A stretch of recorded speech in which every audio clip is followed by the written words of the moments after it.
Alhamdulillahi Rabbil Alameen, as-salatu was-salamu ala khatimin nabiyyin wa ala alihi wa sahbihi ajma'in, amma ba'd, fa'auzu billahi minash shaitanir rajim, bismillahir rahmanir rahim. قال الله تعالى في سورة المائدة: يا أيها الذين آمنوا لا تسألوا عن أشياء إن تبد لكم تسؤكم وإن تسألوا عنها حين ينزل القرآن تبد لكم عفى الله عنها Wallahu ghafurun halim. Translation: O you believer, do not ask questions about the thing which, if revealed to you, may cause trouble. But if you ask about them when the Quran is being revealed, they will be made known to you.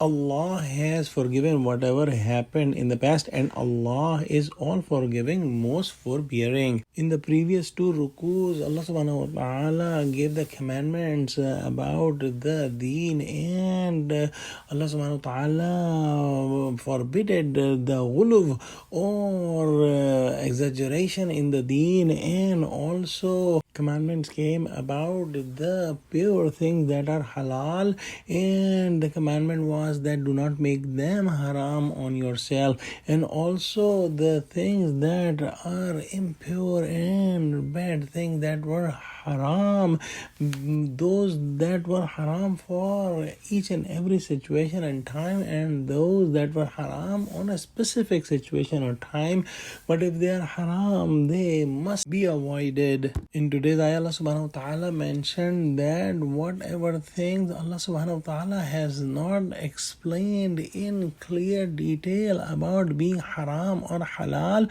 do not ask unnecessary questions about them. And when Allah subhanahu wa ta'ala has not mentioned clearly, this is the rahmah and easiness from Allah subhanahu wa ta'ala. Allah subhanahu wa ta'ala, with his absolute wisdom and justice, made things halal and haram, and these things are halal and haram. But those things that are not mentioned as halal or haram, then there is room for the mujtahideen or the scholars that they can make ijtihad on those things, and they can get the ijtihad about using those things or avoiding those things. But this is the easiness and rahmah and mercy from Allah subhanahu wa ta'ala. So when the Quran is being revealed, don't ask these questions, and if you ask these unnecessary questions, Allah will reveal his commandment about these things, and it will be difficult for you to follow those commandments. Also, when you ask something and Allah reveals about it,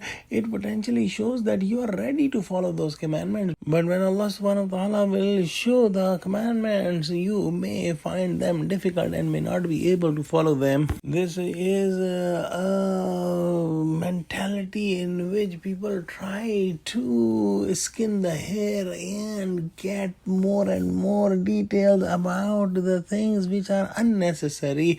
And there has been incident in Bani Israel, as we studied in Surah Baqarah, about the cow that they kept on asking questions and questions and questions, and the answers made the specific cow to find very, very difficult for them. Had they just obeyed the commandment and got a cow which was good in their opinion, it would have sufficed.